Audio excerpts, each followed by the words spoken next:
Horas. Senang rasanya bisa bertemu kembali melanjutkan proses belajar kita dalam pembahasan yang baru saat ini. Semoga kita semua dalam keadaan baik dan tetap setia dalam mengikut Kristus. Pada saat ini kita akan membahas satu topik yang penting, yaitu tentang katekismus. Ada banyak orang ketika mendengar kata katekismus merasa, itu sudah terlalu berat, itu sangat kering. Tapi kita akan mencoba untuk membahasnya dengan ringan saat ini. Martin Luther pernah berkata, "Aku ini doktor teologi, aku ini seorang pengkhotbah, tapi aku tetap seperti anak kecil yang belajar katekismus." Itu kata Luther. Kalau Martin Luther saja masih mengaku perlu belajar, masa kita tidak mau untuk belajar tentang katekismus? Untuk itu kita akan melihat bagaimana sejarah dari katekismus. Bayangkan pada masanya Luther sedang berjalan-jalan ke daerah-daerah, ke desa-desa. Dia bertemu dengan banyak orang Kristen di perjalanannya itu. Tapi dalam banyak pertemuan itu hatinya terenyuh. Dia terdiam. Kenapa?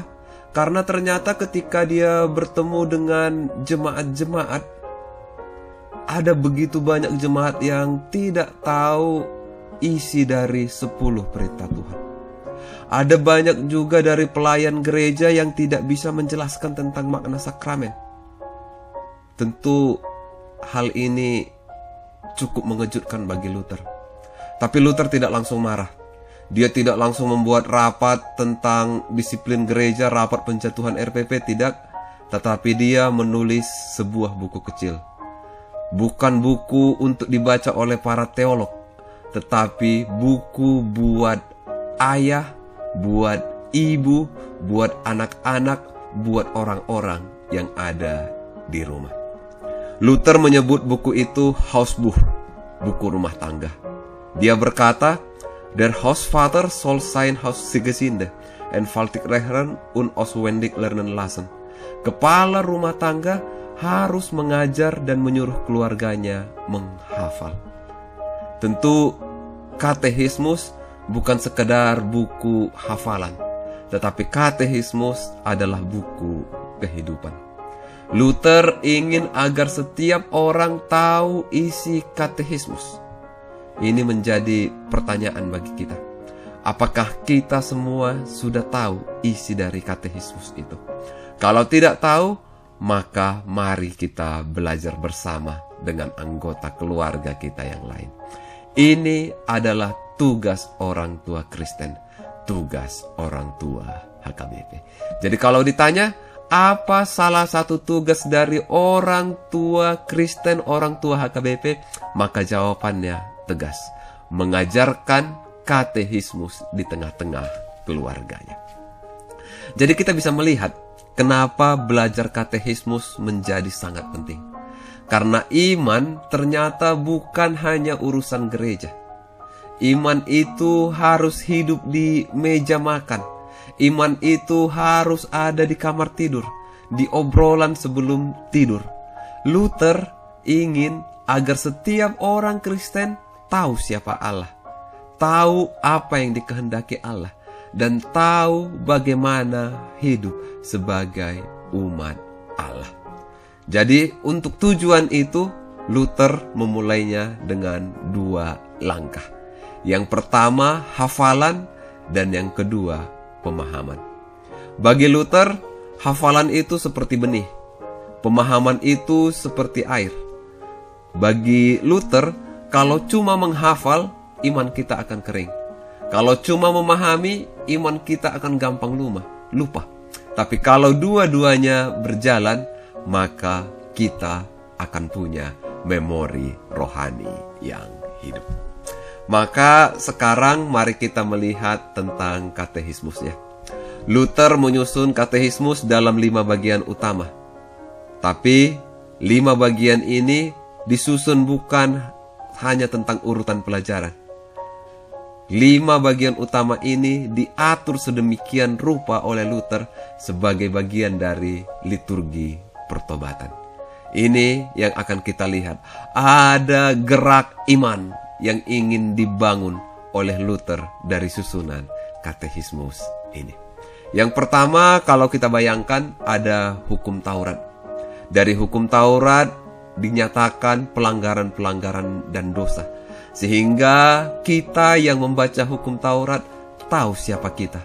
Kita adalah orang berdosa. Kita yang tahu, maka selayaknya bertobat. Yang kedua, pengakuan iman. Di sini dinyatakan siapa Allah. Ada pengakuan. Kalau tadi kita sudah mengaku kita berdosa, maka kita juga perlu mengakui tentang siapa Allah yang mengasihi kita, yang bisa menerima keberdosaan kita itu. Bagian yang ketiga tentang doa, di sini ada kebergantungan. Ada seruan dari kita yang berdosa dengan Allah yang mengasihi kita tadi. Kemudian Allah yang mengasihi kita itu menunjukkan cintanya kepada kita melalui sakramen. Itu yang akan dibahas di baptisan dan perjamuan kudus. Jadi bukan hanya tentang teori. Katekismus tentang ritme hidup.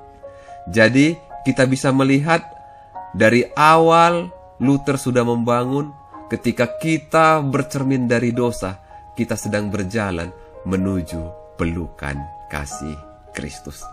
Kita bisa melihat harapan Luther di sini. Melalui pengajaran ini, setiap orang Kristen bisa tetap kokoh sebagai orang Kristen. Tidak goyah dalam penderitaan, tidak larut dalam kenikmatan, tidak tergoda untuk pindah agama. Karena kita tahu siapa diri kita, siapa Allah kita. Dan kita bukan hanya sekedar mengenal Tuhan, tapi kita terhubung dengan Dia. Maka setiap orang Kristen, setiap kita akan hidup benar, akan dikuatkan, dan akan selalu setia hidup sebagai Kristen. Ini yang diharapkan Luther dari pelajaran tentang katekismus. Jadi sekarang kita akan masuk ke bagian yang pertama, yaitu hukum Taurat. Tenang, hukum Taurat bukan berbicara tentang cambuk, tapi hukum Taurat berbicara tentang cermin. Luther berkata, "Denn das Gesetz ist gegeben, dass es die Sünde offenbar mache." Artinya, hukum itu bukan buat menyiksa, tapi buat menyadarkan, supaya kita tahu bahwa kita butuh anugerah. Jadi, kita akan melihat bagaimana itu dibangun oleh Luther. Jadi kalau kita mendengar hukum Taurat, apa yang ada dalam pikiran kita? Apakah larangan? Apakah hukuman? Atau aturan-aturan yang membuat hidup terkekang? Atau kita langsung mengingat dulu kita pernah dimarahi karena tidak hafal mungkin di sekolah minggu. Nah, tapi hari ini kita akan melihat bagaimana hukum Taurat tidak sebagai cambuk, tetapi sebagai cermin. Bukan sebagai penjara yang mengkerangkeng, tapi sebagai jalan pulang. Kita akan mulai membahasnya. Luther memulainya dengan 10 perintah Tuhan. Dan ini membuat banyak orang terkejut. Mereka bertanya, kenapa tidak dimulai dari kasih? Kenapa tidak dimulai dari Injil? Kenapa tidak dimulai dari Yesus? Jawabannya sederhana. Karena menurut Luther, tanpa pengenalan akan dosa, Injil menjadi tidak bermakna. Kenapa dia berkata seperti itu? Karena Luther tahu sebelum kita bisa berseru, "Tuhan kasihanilah aku," kita harus terlebih dahulu sadar bahwa kita berdosa. Dan kesadaran itu hanya bisa terjadi kalau kita bercermin. Dan cermin itu adalah hukum Taurat. Jadi ketika kita melihat setiap hukum yang ada di hukum Taurat, kita diajak untuk melihat diri kita, menyelidiki diri kita. Jadi kita bisa melihat ketika kita melihat hukum Taurat, ada fungsi dari hukum Taurat itu. Yang pertama tadi sebagai cermin. Kita melihat diri kita dengan segala kebaikan dan dengan segala nodanya. Kemudian ketika kita melihat hukum Taurat itu, kita tahu untuk mengendalikan diri. Kita tahu apa yang harus kita lakukan. Kita bisa menahan diri kita dari godaan-godaan. Kemudian dari hukum Taurat itu, kita tahu apa yang harus kita lakukan.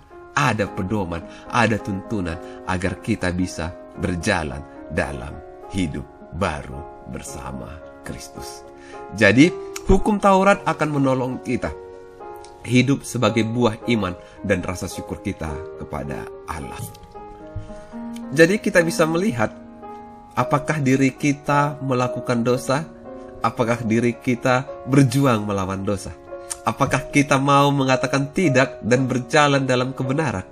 Kalau kita mau, maka kita akan melihat bahwa dosa kita diampuni bukan karena kebaikan kita, tapi hanya karena anugerah. Sehingga menjadi jelas, hukum Taurat tidak mengaburkan anugerah, tetapi memperjelasnya. Tanpa hukum, anugerah menjadi murah. Tanpa anugerah, hukum hanya membawa kepada maut. Sekarang kita masuk ke pertanyaan klasik. Kalau Luther menekankan agar orang Kristen menghafal 10 perintah Allah, bukankah itu legalisme? Luther menjawabnya dengan tegas. Bukan hafalan yang membuat orang menjadi seperti Farisi di masa Yesus, tetapi sesuatu yang membuat orang menjadi seperti orang Farisi adalah hati yang sombong. Farisi menghafal untuk membanggakan diri. Murid Kristus, kita menghafal untuk menyadari dosa dan merindukan pengampunan. Jadi kita memiliki motivasi yang benar. Kita menghafal supaya kita tahu menghargai anugerah yang telah diberikan dengan cara hidup benar, karena kita telah diampuni dosa-dosanya. Jadi kita diajak untuk mengingat, jika hati kita tidak benar di hadapan Allah, maka tidak akan ada perbuatan yang benar yang kita lakukan. Jadi, hafalan itu penting, menghafal itu penting, tapi harus dibimbing oleh Injil. Harus disiram dengan kasih karunia. Sekarang kita akan masuk ke bagian yang sering membuat tegang, yaitu siasat gereja. Dalam tradisi HKBP, pelanggaran terhadap 10 perintah Allah yang sudah kita hafal menjadi dasar bagi tindakan disiplin gereja yang kita kenal sebagai RPP. Tapi ingat, RPP bukan menciptakan hukum baru. Ia menafsirkan pelanggaran moral dan spiritual berdasarkan hukum Taurat. Dan ini sudah jelas kita bahas ketika kita membicarakan tentang RPP. Bagi saudara-saudara yang belum menontonnya, boleh belajar lagi dari video-video kita sebelumnya. Contohnya seperti ini. Ada perintah jangan berzina, maka di RPP dijabarkan bahwa ini berkaitan tentang perselingkuhan, tentang pelecehan, dan ada sanksi untuk tindakan itu. Kalau dikatakan jangan mencuri, maka di RPP diterangkan juga di situ bahwa ini menyangkut tentang korupsi, tentang manipulasi dana, dan ada sanksi juga untuk itu. Kalau tentang bersaksi dusta dijabarkan juga bukan hanya ini tentang fitnah, tentang manipulasi informasi, ada sanksi juga di sana. Jangan menyebut nama Tuhan dengan sembarangan, ini juga banyak penjabarannya di RPP kita. Tapi ingat, kita tidak boleh lupa bahwa tujuan dari RPP, tujuan dari siasat bukan untuk menghukum, tapi memulihkan. Jadi kita diingatkan, tanpa pengenalan akan hukum Taurat, RPP akan kehilangan arah. Tanpa Injil, RPP, siasat gereja, bisa menjadi alat kekuasaan. Maka ibu bapak, saudara-saudari, sekarang kita bisa menyimpulkan bahwa hukum Taurat adalah hukum yang menuntun, bukan hukum yang menghukum. Kita akan menyimpulkannya dalam ritme kehidupan kita, bahwa melalui hukum Taurat kita bisa bercermin. Dia menelanjangi, tapi tidak mempermalukan. Hukum Taurat itu adalah jalan. Dia menuntun kita, bukan menyesatkan. Hukum Taurat itu adalah panggung. Di sanalah anugerah bersinar pada paling terang. Jadi tanpa hukum Taurat kita tidak akan tahu bahwa kita berdosa. Tapi kita juga diingatkan tanpa Injil hukum menjadi cambuk yang mematikan. Kalau kita memiliki kedua-duanya dan itu kita pahami dan kita hidupi, maka satu hal, kita punya jalan pulang yang damai. Jadi kita bisa melihat menghafal hukum Taurat bukan beban.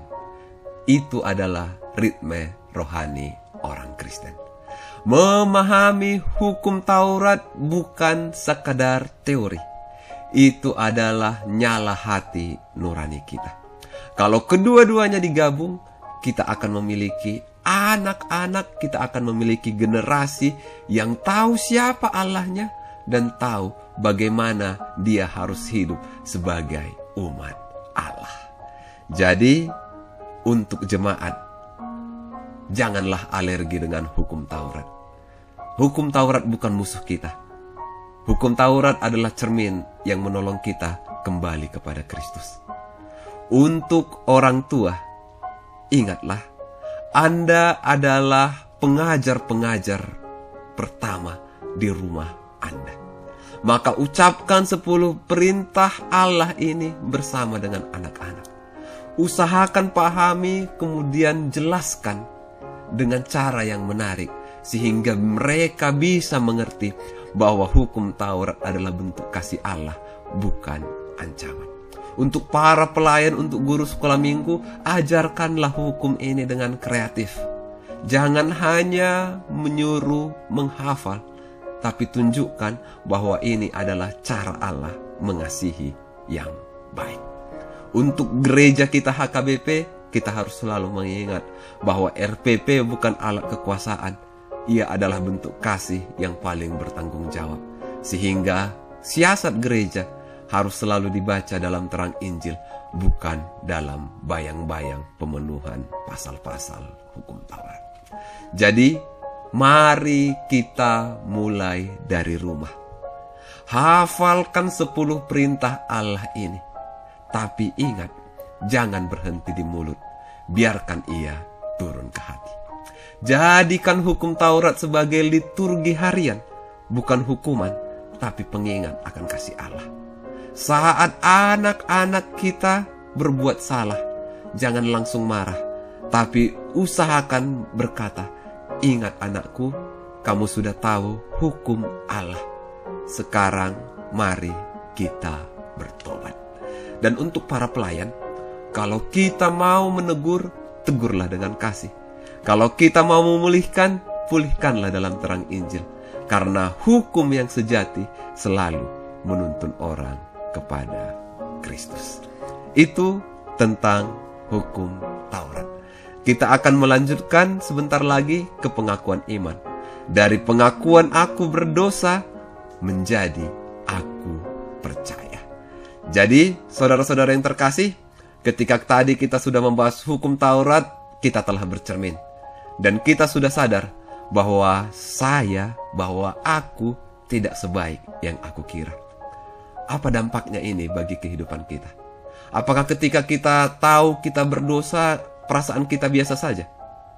Atau kalau kita tahu kita berdosa, kita menjadi takut, kita menjadi cemas. Kemudian kita lari ke pojokan berkata, "Aku berdosa Tuhan," kemudian menyembunyikan diri. Tentu tidak. Karena kita, orang Kristen, kita bukan hanya perlu sadar tentang dosa kita, tetapi kita juga perlu tahu kepada siapa kita bersandar menyampaikan dosa kita. Dan disinilah kita masuk ke bagian kedua dari katekismus, pengakuan iman rasuli. Luther tahu persis, setelah hukum menyatakan dosa, umat butuh pegangan. Setelah kita tahu kita gagal, kita perlu tahu siapa yang bisa tetap setia kepada kita. Itulah mengapa setelah hukum, Luther langsung membawa kita kepada pengakuan iman. Sebab setelah kita mengetahui apa yang harus kita lakukan dan tidak mampu melakukannya, kita perlu tahu kepada siapa kita percaya dan dari siapa kita menerima segala sesuatu, dikatakan Luther di Katekismus Besar. Jadi dengan kata lain, hukum menelanjangi, pengakuan iman membalut. Hukum menunjukkan luka, pengakuan iman menunjukkan penyembuhnya. Nah, sekarang kita akan lihat isi dari pengakuan iman itu sendiri. Luther berkata, "De rechte saf und Hauptstück aller Christen." Harta sejati dan bagian utama dari semua orang Kristen. Pengakuan iman adalah harta. Luther membaginya ke dalam 3 bagian. Tapi ini bukan hanya pembagian teknis.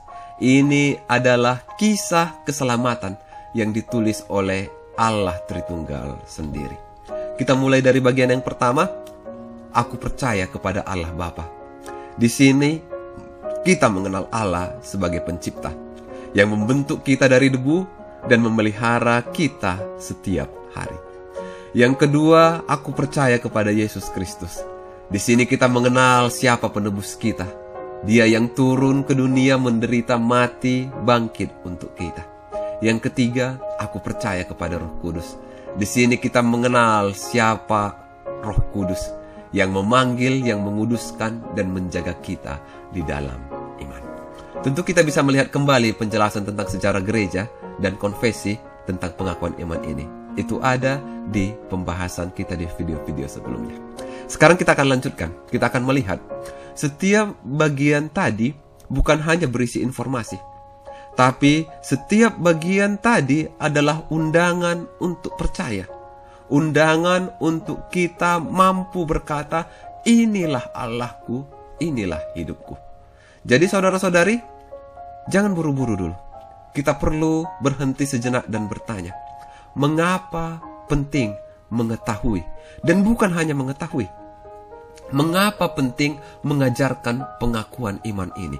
Ingat, ini adalah katekismus, hausbuch, buku rumah tangga. Ini pun harus diajarkan oleh orang tua di keluarganya, di rumahnya. Jadi mengapa penting mengajarkan pengakuan iman? Jawabannya ada 3. Yang pertama, agar kita mengenal Allah Tritunggal secara pribadi. Dari sini kita tahu bahwa iman Kristen bukan hanya mengenal tentang Allah, tapi percaya kepadanya. Bukan hanya tahu namanya, menghafal namanya, tapi perlu bersandar kepadanya. Yang kedua, agar hati nurani kita yang tertuduh oleh hukum bisa dihibur.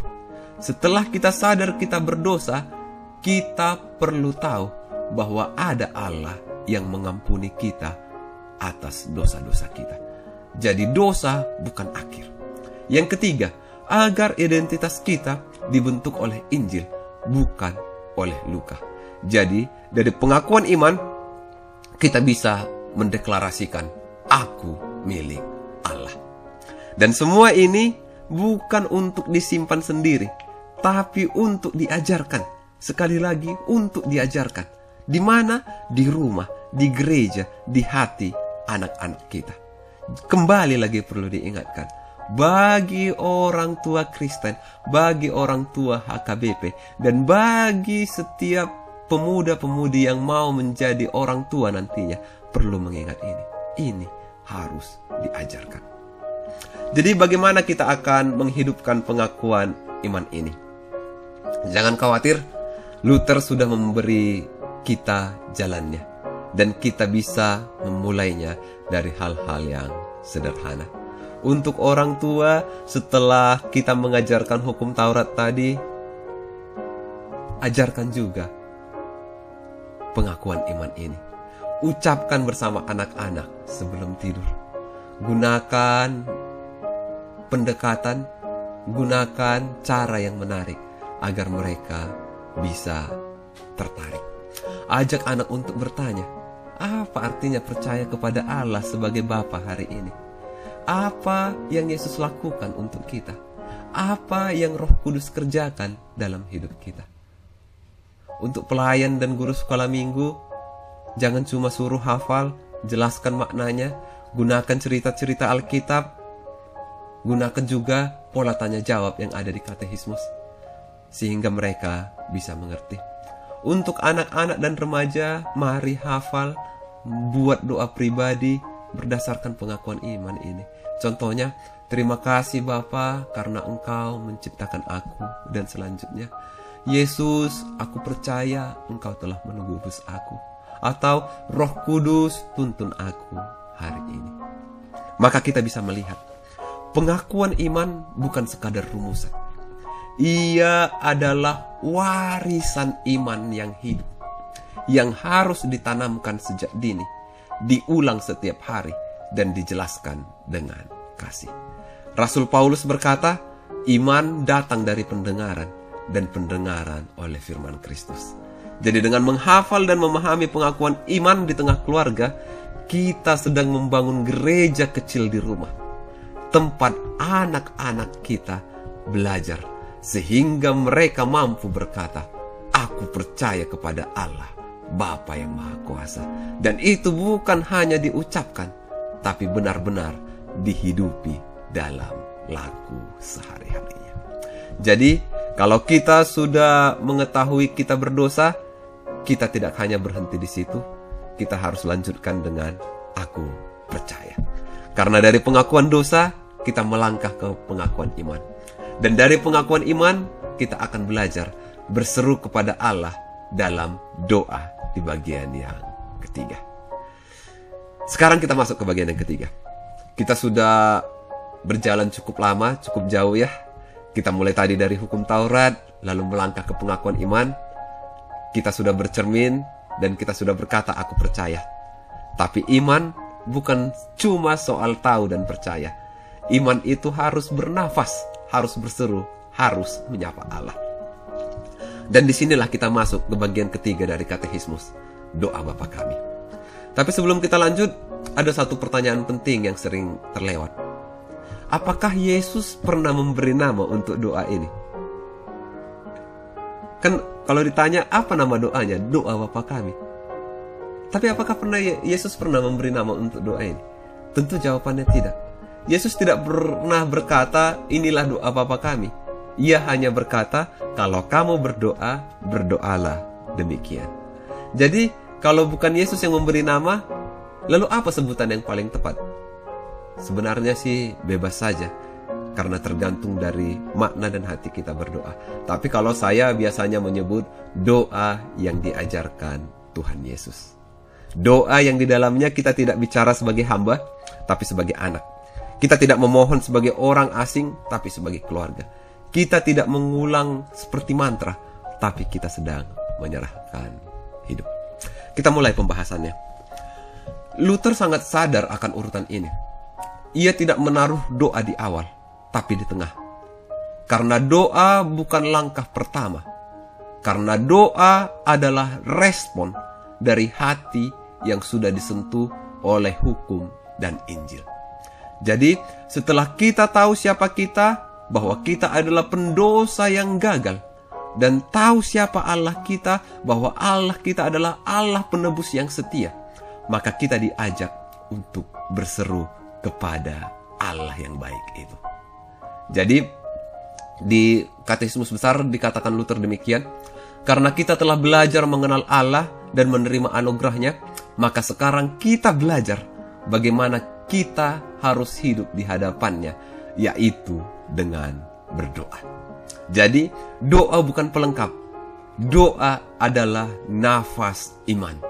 Tanpa doa, iman jadi bisu. Tanpa doa, relasi dengan Allah jadi kering. Mari kita lihat isi doa ini bukan sebagai daftar, tapi sebagai gerak jiwa.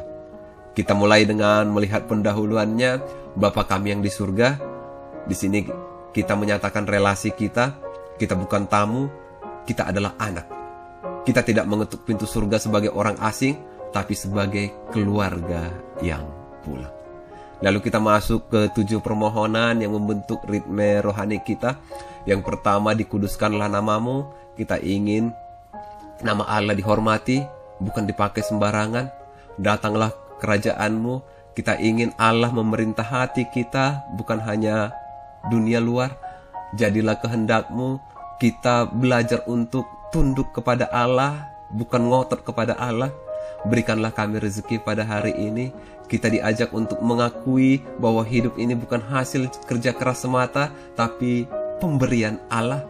Ampunilah kami, kita tidak sedang menawar dosa, tapi kita sedang menyerahkannya kepada Allah. Janganlah membawa kami ke dalam pencobaan. Kita tahu kita lemah, maka kita minta untuk dijaga. Lepaskanlah kami dari yang jahat. Kita tahu dunia gelap, maka kita meminta terang dari Allah.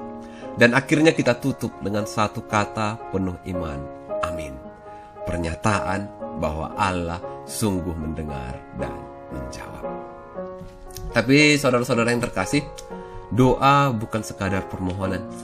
Ia adalah tindakan iman yang hidup. Luther menyebutnya sebagai perintah dan janji, di mana Allah memerintahkan kita untuk berdoa dan berjanji akan mendengar. Maka doa ini adalah sekolah kerendahan hati. Karena ketika kita menyampaikan doa ini, kita tidak sedang berdoa untuk aku, tapi kita sedang berdoa untuk kami. Kita tidak meminta untuk diri sendiri, tapi untuk seluruh umat Allah. Dan yang paling penting, doa ini adalah latihan harian. Seperti nafas, ia harus diulang. Bukan karena Allah lupa, tapi karena kita yang mudah hilang arah. Kenapa kita harus mengulangnya? Bukan Allah yang lupa, tapi karena kita yang sering lupa jalan pulang. Jadi sekarang bagaimana kita menghidupi doa ini di tengah-tengah keluarga? Untuk orang tua, jadikan doa ini sebagai doa harian. Kalau boleh di doa pagi, doa malam. Ajarkan juga maknanya. Ajarkan makna dari permohonan secara bertahap. Misalnya apa artinya meminta roti harian, mengapa kita meminta pengampunan setiap hari. Untuk pelayan dan guru sekolah minggu, jelaskan bahwa doa ini bukan mantra, tapi seruan iman. Kaitkan dengan situasi saat anak takut, mari kita berdoa, lepaskan kami dari yang jahat. Saat ada perkonflikan, mari kita minta pengampunan dan belajar mengampuni. Untuk anak-anak dan remaja, hafalkan dan hayati. Buat juga doa pribadi berdasarkan pola ini. Contohnya mungkin, Tuhan, terima kasih karena Engkau Bapa kami. Tolong kami melakukan kehendak-Mu di sekolah. Berikan kami Tuhan makanan dan kesehatan hari ini. Satu hal yang perlu kita pahami, doa ini bukan mantra, tapi seruan iman. Luther sangat tegas, doa ini tidak berguna jika hanya diucapkan secara mekanis, tanpa iman dan pengertian. Doa ini bukan alat pengusir setan otomatis seperti ada di film-film seperti itu. Tapi doa ini adalah permohonan agar Allah menjaga kita dari kejatuhan. Doa ini bukan untuk mengendalikan kuasa gelap, tapi untuk berserah kepada kasih Allah. Kalau doa ini dijadikan mantra, kita kehilangan relasi. Kita kehilangan penghayatan. Kita kehilangan kepercayaan. Doa ini bukan mantra, ia adalah nafas iman. Ia adalah liturgi harian. Ia adalah seruan kasih. Dan itu menjadi akhir dari bagian yang ketiga. Sekarang kita masuk ke bagian yang keempat.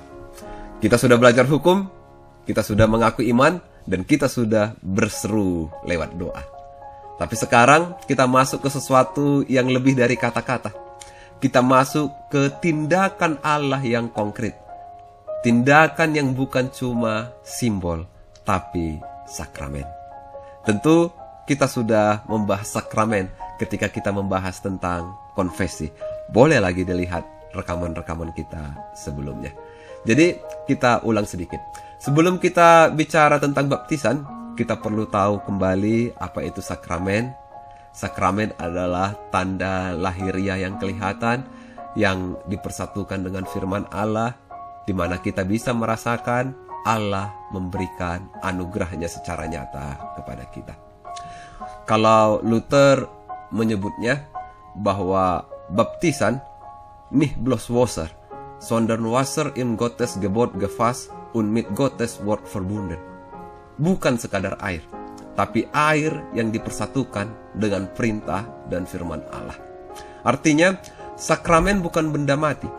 Ia hidup karena Allah hadir di dalamnya. Ia bukan sekadar ritual, ia adalah pelukan kasih Allah yang bisa kita rasakan. Dan dari dua sakramen, baptisan dan perjamuan kudus, kita akan masuk ke yang pertama, baptisan. Luther tidak melihat baptisan sebagai simbol kosong. Ia melihatnya sebagai tindakan Allah sendiri. Dia berkata, ketika anak dibaptis, Allah sendiri yang bertindak. Baptisan bukan keputusan manusia. Bukan karena kita sudah mengerti. Bukan karena kita sudah bertobat. Tapi jelas dikatakan Luther, karena Allah lebih dahulu mengasihi. Jadi Luther menggambarkan baptisan seperti sungai, bukan kolam mati, tapi air yang mengalir. Baptisan adalah air yang mengalir. Dia berkata, Das alte Wesen in uns soll durch Techleichrui und Buße ersolft werden. Manusia lama dalam diri kita harus ditenggelamkan setiap hari melalui pertobatan. Artinya, baptisan bukan peristiwa masa lalu. Ia adalah ritme pertobatan harian. Ia adalah sungai yang membasuh kita setiap hari. Sekarang mari kita lihat apa yang dikerjakan baptisan dalam kehidupan kita. Luther menyebut 3 hal utama. Yang pertama, sebagai pintu masuk ke dalam gereja. Baptisan adalah tanda bahwa seorang telah dimaksudkan ke dalam perjanjian keselamatan. Ini bukan keputusan pribadi, tapi tindakan Allah. Yang kedua, sebagai tindakan anugerah yang murni. Di dalam baptisan ditegaskan tentang sola gratia. Keselamatan bukan hasil usaha manusia, tapi pemberian Allah. Yang ketiga, sebagai panggilan untuk hidup baru. Baptisan menuntut kita untuk mati terhadap dosa dan bangkit dalam Kristus setiap hari. Jadi dari sini kita bisa melihat bahwa Luther menolak keras pandangan bahwa baptisan hanya sah jika dilakukan oleh orang yang sudah mengerti. Dia berkata, jika baptisan hanya untuk orang dewasa, maka anugerah Allah menjadi terbatas pada pengertian manusia. Dan karena itu ia menegaskan, when das Kind getauft wird, so handelt Gott selbst. Ketika anak dibaptis, Allah sendiri yang bertindak. Jadi, kita harus melihat bahwa Luther menekankan baptisan dilakukan sedini mungkin. Bolehlah ketika anak kecil. Jadi, ini kita akan melihat apa dasar dari pemikiran Luther tentang baptisan anak-anak atau baptisan bayi. Yang pertama, perintah dan janji Allah berlaku untuk semua. Matius 28 ayat 19, pergilah jadikanlah semua bangsa muridku dan baptislah mereka. Di Markus 16 ayat 16, barang siapa percaya dan dibaptis akan diselamatkan. Maka anak-anak juga termasuk dalam semua bangsa, maka mereka tidak boleh dikecualikan dari baptisan. Itu penekanan dari Luther. Yang kedua, anak-anak juga berdosa dan butuh anugerah. Luther menolak pandangan bahwa anak-anak tidak perlu baptisan karena belum bisa berbuat dosa. Luther dengan tegas mengatakan mereka mewarisi dosa asal dan membutuhkan pengampunan. Jika baptisan hanya untuk orang dewasa, maka anugerah Allah menjadi terbatas pada pengertian manusia. Jadi dia menegaskan di yang ketiga, iman bukan syarat, tapi pemberian. Iman diberikan oleh Roh Kudus melalui baptisan dan dipelihara melalui pengajaran selanjutnya. Jadi, kalau ditanya kapan seseorang harus dibaptis, jawaban Luther segera. Jawaban Luther segera setelah lahir. Karena baptisan adalah tindakan Allah, bukan keputusan manusia. Karena anak-anak juga termasuk dalam kerajaan Allah. Karena iman dapat ditumbuhkan setelahnya melalui pengajaran dan katekese. Kembali, tanggung jawab gereja, tanggung jawab orang tua. Jadi, baptisan bayi menuntut tanggung jawab orang tua dan gereja untuk pertama, mengajarkan iman sejak dini melalui katekismus ini, doa dan ibadah keluarga. Yang kedua, membimbing anak untuk menghidupi janji baptisan. Yang ketiga, menolong anak mengenali identitasnya sebagai milik Kristus. Jadi gereja, secara khusus orang tua harus memegang baptisan bukan akhir, tetapi awal dari perjalanan iman. Dan keluarga adalah tempat pertama di mana perjalanan itu dibentuk. Jadi ibu bapak saudara-saudara yang terkasih, mari kita mengajarkan makna baptisan sejak dini. Katakan kepada anak-anak kita, kamu ini milik Kristus. Itu tidak bisa dibatalkan. Gunakan bahasa sehari-hari yang mengingatkan identitas tentang baptisan ini. Contohnya kalau ada anak yang sedang berbuat salah, ingat anakku, kamu sudah dibaptis, bertobat ya. Saat mereka takut, katakan juga, kamu sudah dibaptis, Allah adalah Bapamu, jadi jangan takut. Ajak mereka berdoa berdasarkan baptisan. Matikan dosa dalam kami dan bangkitkan hidup baru. Bantu kami hidup sebagai anak-anak-Mu hari ini. Ajarkan bahwa baptisan adalah awal, bukan akhir. Baptisan bukan tiket masuk surga, tapi panggilan untuk hidup dalam pertobatan dan kasih. Jadi, bayi juga berdosa, bayi juga butuh anugerah, dan karena itu, bayi layak untuk dibaptis. Jadi sekarang, ibu bapak saudara-saudara yang terkasih, jika kita sudah dibaptis, bagaimana kita menghidupi baptisan itu dalam kehidupan kita sehari-hari? Bagi orang tua, ingat kembali tugas kita mengajarkan ini. Bagi guru-guru sekolah minggu, ajarkan 4 pertanyaan dari katekismus kecil. Apa itu baptisan? Apa yang diberikan oleh baptisan? Bagaimana agar air bisa melakukan hal-hal yang besar seperti dalam pemahaman baptisan itu? Baru tanyakan yang keempat, apa arti baptisan bagi kehidupan sehari-hari? Ajaklah mereka mengerti dengan bahasa yang sederhana dan penuh kasih. Untuk anak-anak dan remaja, hafalkan ayat-ayat baptisan seperti Matius 28 ayat 19, Markus 16 ayat 16. Jadi, untuk mengakhiri tentang baptisan ini, kita perlu lagi mengingat. Luther menyebut baptisan sebagai air kehidupan, karena ia terus bekerja dalam diri orang percaya. Ia bukan hanya tanda, tetapi tindakan Allah yang menyelamatkan dan membarui. Baptisan adalah sungai yang tidak pernah kering. Ia mengalir setiap hari dalam pertobatan dan pembaharuan. Dengan mengajarkan makna baptisan di tengah keluarga, kita sedang menanamkan identitas rohani yang kokoh. Aku milik Kristus. Aku telah dibaptis. Aku dipanggil untuk hidup menjadi pribadi yang setia dan melakukan kebenaran. Jadi, ada tugas dari setiap pelayan untuk mengingatkan setiap orang tua dan dirinya sendiri bahwa dia punya tugas untuk mengajarkan ini, sehingga anaknya bisa berkata, aku milik Kristus, aku telah dibaptis, aku dipanggil untuk hidup menjadi pribadi yang setia dan melakukan kebenaran. Kita akan masuk ke bagian yang ke-6, perjamuan kudus. Saudara-saudara yang kasih, setelah kita dibaptis dan menerima identitas sebagai milik Kristus, perjalanan iman kita tidak berhenti. Baptisan adalah kelahiran baru, tapi seperti bayi yang baru lahir, kita butuh makanan untuk bertumbuh.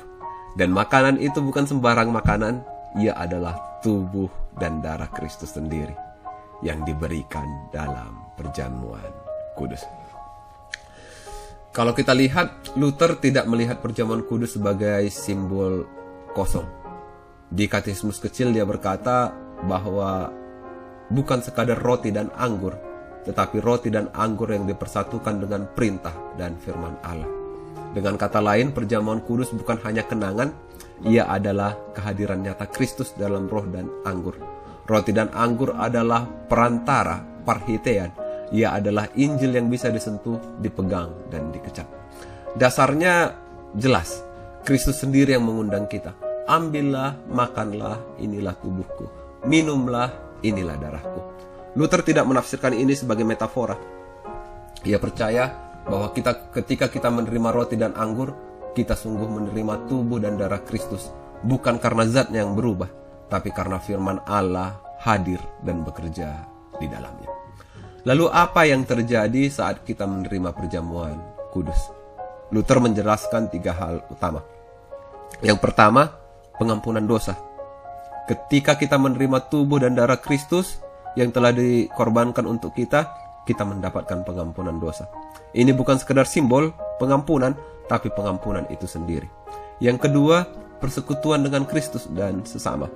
Kita tidak sedang makan sendiri, kita makan bersama. Kita menjadi satu tubuh, satu roti, dan satu umat. Yang ketiga, ada penguatan iman. Seperti tubuh kita dikuatkan oleh makanan, demikian juga jiwa kita dikuatkan oleh tubuh dan darah Kristus. Jadi saudara-saudara yang terkasih, maaf, perjamuan kudus bukan hanya untuk dinikmati, ia harus diajarkan dan dihidupi. Di mana? Di dalam ibadah, di dalam penggembalaan, dan dalam pembinaan. Di dalam ibadah, perjamuan kudus adalah puncak persekutuan. Di sini umat menyatu dalam tubuh Kristus. Dalam penggembalaan, setiap pelayan harus mampu menjelaskan isi dan makna perjamuan kudus ini, bukan hanya membagikannya. Dalam pembinaan, ini adalah dasar untuk mengajarkan penguatan dan pelayanan sakramen. Jemaat perlu memahami bahwa mereka menerima Kristus secara nyata, bukan hanya mengenangnya. Jadi, ibu bapak saudara-saudara yang terkasih, perjamuan kudus adalah meja kasih, tempat kita yang berdosa dijamu oleh Tuhan sendiri. Tempat kita yang lapar diberi makan. Tempat kita yang lelah dikuatkan. Ambillah, makanlah, inilah tubuhku. Minumlah, inilah darahku. Dan saat kita makan dan minum, kita berkata, aku percaya, aku diampuni, aku dipersatukan. Jadi, ibu bapak, saudara-saudari yang terkasih, maka sekarang pertanyaannya bukan lagi apa yang kita terima. Pertanyaannya adalah apa yang kita hidupi. Bukan apa yang aku terima, tapi apa yang aku hidupi. Karena iman bukan cuma soal menerima. Iman adalah soal melangkah dalam hidup baru. Ingat, Luther berkali-kali mengatakan, manusia lama dalam diri kita harus ditenggelamkan. Ditenggelamkan setiap hari melalui pertobatan. Artinya, hidup baru bukan soal satu momen. Ia adalah ritme harian. Setiap hari kita bertobat, setiap hari kita bangkit, setiap hari kita berkata, aku milik Kristus. Luther tidak memisahkan sakramen dari kehidupan. Ia berkata, baptisan dan perjamuan kudus harus melahirkan buah. Buah bukan prestasi. Buah itu adalah pertobatan yang terus-menerus. Buah itu adalah iman yang aktif dalam kasih. Pertobatan itu adalah kesaksian yang nyata dalam kehidupan sehari-hari. Sekarang, mari kita bertanya, bagaimana kita menghidupi kehidupan baru ini. Untuk orang tua, berjuanglah untuk menjadikan rumah sebagai tempat pertobatan dan pengampunan. Jangan hanya menuntut anak berbuat baik atau menjadi anak yang baik.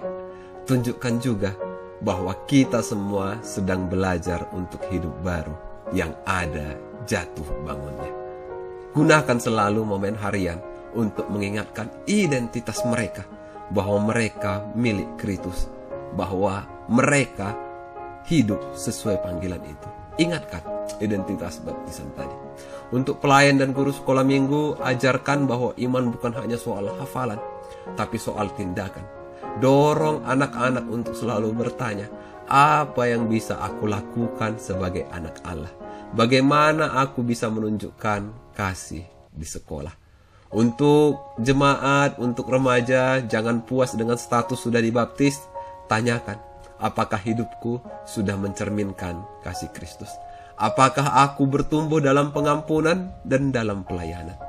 Maka kita bisa mengingat, Luther menekankan bahwa hidup baru bukan hanya untuk diri sendiri. Ia adalah kesaksian di tengah dunia. Iman yang sejati selalu melahirkan buah. Ini yang mau kita lihat. Iman yang sejati selalu melahirkan buah. Buah itu bisa berupa kejujuran di tempat kerja, kesabaran dalam keluarga, pengampunan dalam konflik, pelayanan di tengah jemaat, dan ini yang kita lakukan dalam kehidupan kita. Jadi, saudara-saudara yang terkasih, kita sudah jalan bersama dari awal. Dari hukum Taurat yang menelanjangi dosa, sampai pengakuan iman yang menyatakan siapa Allah kita. Kita sudah berseru dalam doa anak-anak Allah. Kita sudah mengingat baptisan yang kita terima dalam anugerah. Dan kita telah dijamu di meja perjamuan kudus. Dan akhirnya kita diajak untuk hidup baru. Tapi sekarang kita kembali berhenti. Kita berhenti bukan untuk mundur, tapi untuk merenung dan melangkah lebih dalam. Katekismus bukan sekadar buku hafalan. Katekismus adalah liturgi kehidupan. Katekismus bukan sekadar pelajaran, tapi jalan pertobatan.